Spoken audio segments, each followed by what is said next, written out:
Across the South Coast, live from Solent University, you're listening to Solent Sports News. Hello and good afternoon, it is 3 o'clock and I am Joey with your Solent Sports News headlines. Southampton are expected to make changes to their unbeaten side as they host Watford in the FA Cup 4th round replay tonight at St Mary's. Saints' new signing David Brooks, however, is not available for selection. Let's cross live to our reporter Nathan Wallen, who's down at St Mary's for us now. Nathan? Hi, I'm here outside St Mary's Stadium for the FA Cup replay tonight at Watford. It's windy down here in the south coast and there isn't much atmosphere so far, but come 6:30 when the doors open, it certainly will be busy. The food vendors are just setting up and staff are just about to come in for their shifts. Tonight, Southampton are currently on a 23-game unbeaten streak and they're looking to carry it forward. Chloe Boyne was in the street of Southampton to find out how far this cup run can go. There is the final whistle, and Southampton are still in the FA Cup. The Saints will be hoping to march into round 5 of the FA Cup with a victory tonight. A visit to the South Coast awaits fellow Championship side Watford after suffering late heartbreak last time out. A Stuart Armstrong strike kept Southampton's FA Cup hopes alive, forcing the replay this evening. The Saints fans are dreaming of a trip to Anfield if they overcome Watford, but will that become a reality? Yeah, I think it could stop at Liverpool, but you never know. Playing good football at the moment, so you never know. I don't think it's going to go past Liverpool if we win today, to be honest. We're a good team, one of the best teams in the Championship, but we're a small fish in a big pond if we get into the Premiership. Yeah, they've had a good cup run, but I don't think they'll make it past Liverpool. Yes, I think they will, because I think they're doing well in the league and they're confident, so they'll keep going after that and then maybe get to the semis, I think. Southampton are currently enjoying a record-breaking 23-game unbeaten streak in all competitions, on their push for promotion back to the Premier League. David Brooks, new loanee signing, is cup-tied and unavailable. However, Russell Martin's side may feature some other fresh faces. Daily Echo correspondent Tom Wallace has the latest team news following assistant manager Matt Gill's press conference. He said that he thinks there will be changes again because there were changes for the first game against Watford. A few of the younger players and fringe players started. So it will probably won't be the exact first team that's been in the Championship, but there will probably be 2 or 3 younger players and then kind of a mix of first team and younger players, I'd expect. During a hotly contested Championship season, can this be Southampton's year for some silverware? Another taste of Premier League action could finally be theirs with a victory this evening. So, Nathan, back to you. Both games this season between Watford and Southampton are finished in 1-1 draws. What are we expecting tonight? What sort of stats can you provide us? Well, Watford have only just won 2 of their last 8 visits to St Mary's, drawing 2, losing 4, including a 1-0 defeat at this stage in the FA Cup in 2018. Watford will be looking to make it towards the 5th round of the FA Cup for just the 3rd time in 15 seasons, with 5 defeats coming at this stage. 20,000 fans will be in attendance tonight, with the travel stand being closed off. And the winner will be playing Liverpool in the 5th round. That's all for now. Back to you in the studio. Thank you very much, Nathan. Now, sticking with football, and Phil Foden has said that he wants to play through the middle for England. This comes after his hat-trick last night against Brentford, in which the Englishman fired Man City to a 3-1 win. Victory in West London leaves Pep Guardiola's side 2 points off league leaders Liverpool with the game in hand. Neil Warnock takes charge at Aberdeen for the first time tonight as he prepares his side to take on Rangers.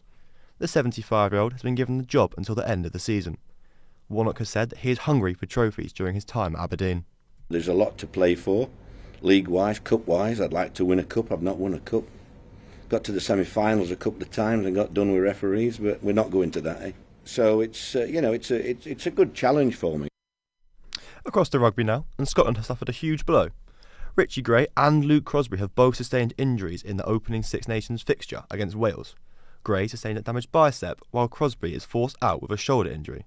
The pair will now miss the remainder of the tournament. John Fury has called out Carl Froch. He criticised Tyson Fury for picking up an injury while sparring ahead of his fight against Alexander Usyk. Fury's father fired back at Froch by posting on Instagram and calling him a snake. The undisputed heavyweight bout was due to take place on the 17th of February but has since been postponed. Chelsea boss Emma Hayes declared it wasn't a record salary that tempted her to the USA women's job. Recent reports reveal she will earn £1.3 million a year, making her the highest paid female coach in the world. Hayes will join the American team just in time for Paris 2024.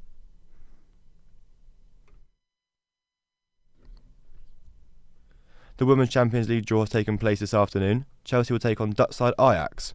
With more, here's our reporter, Chloe Guedes. And Barcelona have done it! Barcelona are through to the Champions League final. Joy at Camp Nou. Heartbreak though for Chelsea. Emma Hayes' Chelsea have reached the Champions League semi-final twice in their last 3 seasons.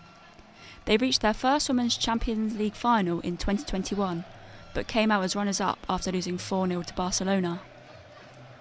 Hayes' side are the only British team left in the competition, and the only senior Chelsea team in the Champions League at all, with the men's team missing out this season. It's the last season for Hayes managing the London side, and they'll be looking to take this silverware home for the first time. Here is the quarter-final draw in full, where Chelsea will play Ajax away in the first leg that will take place on the 19th or 20th of March, with the second leg a week later in London. Brann will play last season's Champions League winner Barcelona at home in the first leg, with Benfica playing 8-time Champions League winner Lyon. And the last game of the quarter-final draw is Hacken, who will play Paris Saint-Germain. The semi-final draw also took place, with it being Brann or Barcelona versus Ajax or Chelsea, with that being the first semi-final game, and the other game being Benfica or Lyon versus Hacken or PSG. Injuries are a very common part of football. However, women's ACL injuries is becoming an increasing problem in the game, with multiple different footballers having this issue. What is being done to treat it? She looks to be in some discomfort as well. She looks like she's in serious pain here, Chloe Kelly. That was the moment Chloe Kelly ruptured her ACL, wiping her out for 10 months. ACL is one of the most popular injuries in football, but more importantly, women's football. Women are 8 times more likely to rupture their ACL than their male counterparts. My name is Morgan Bailey and I'm a children and young adult knee surgeon at University Hospital Southampton and Portsmouth Hospitals.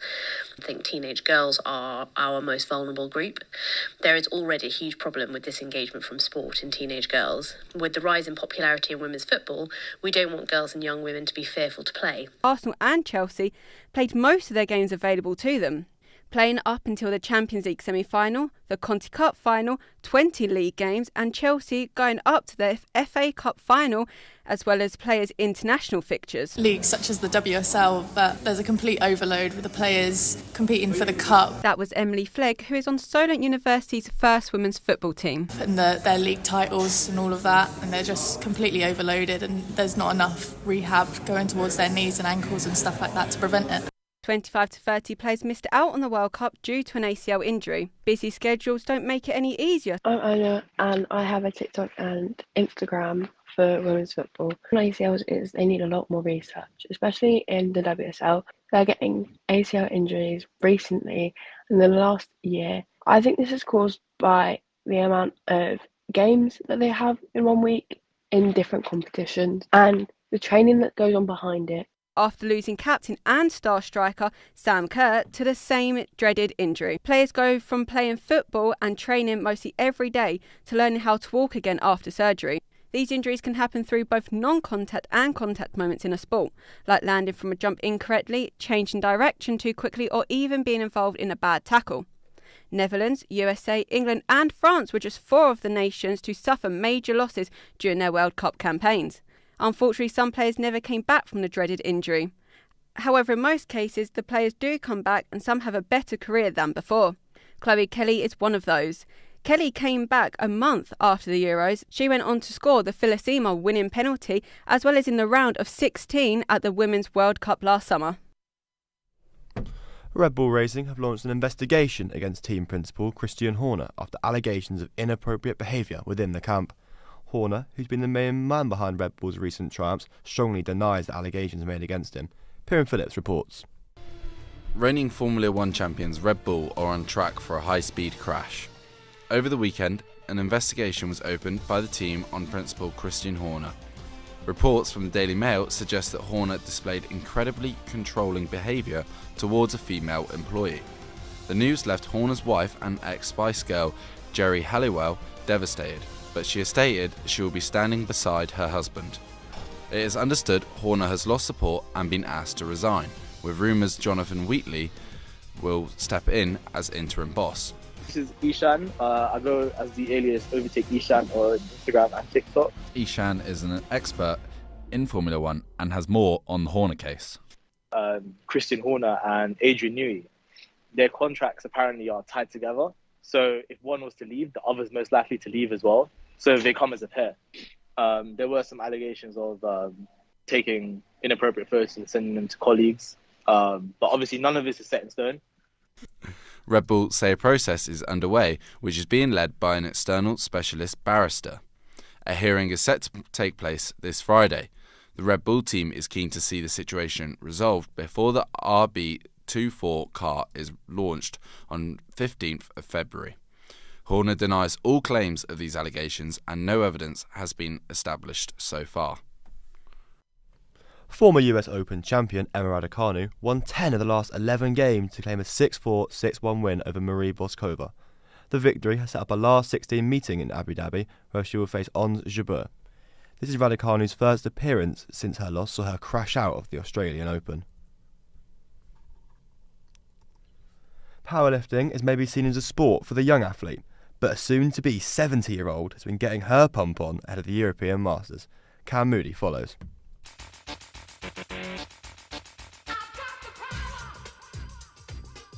We've taken a dive into the world of iron as we spoke to powerlifting champion Marina Cornwall, discussing her journey in the sport, the recent injury that she has suffered, and her upcoming European Championships in Malaga, Spain. So long as I stay safe, lift well, lift strong, should come back with some European titles as well, I hope. But before we hear more from Marina, we are taking a deeper look into injuries with powerlifters and how they can combat them. That was the sound of a professional strongman successfully completing a 501 kilogram deadlift. The deadlift is one of 3 lifts that are included in the sport of powerlifting. However, the activity comes with huge injury risks, as the body is being pushed to its limits when you are dealing with extremely heavy weights on a regular basis. In 2018, the USA's National Library of Medicine surveyed 104 Swedish powerlifters. They found that injuries within the sport were very common, with 70% of the participants carrying a powerlifting-related injury at the time of the study. The first thing I would say for powerlifters or anybody either looking to get into powerlifting or has got an injury at the minute would be seek some proper coaching. That was the voice of professional sports physiotherapist Liam Newton. He deals with powerlifters who regularly use his therapy services for their common injuries that are related to the sport. Injuries we see are often knee, lower back and shoulder. These are commonly injured because of the forces that are required during powerlifting, areas of the body that have to undertake large ranges of movement, quick movements, as well as a huge amount of force going through. British powerlifter, competitor Jack Presley claims that you must respect an injury as a lifting athlete and that you can't rush back to heavy loads. Taking stress away from that area, really just trying to get as much blood into the muscle when you're training it, but not training it heavy because obviously then you're going to tear more muscle fibres. Both powerlifting athletes and professional physiotherapists can agree that precautions must be taken when lifting such heavy weights to reduce the risk of common injuries within the sport.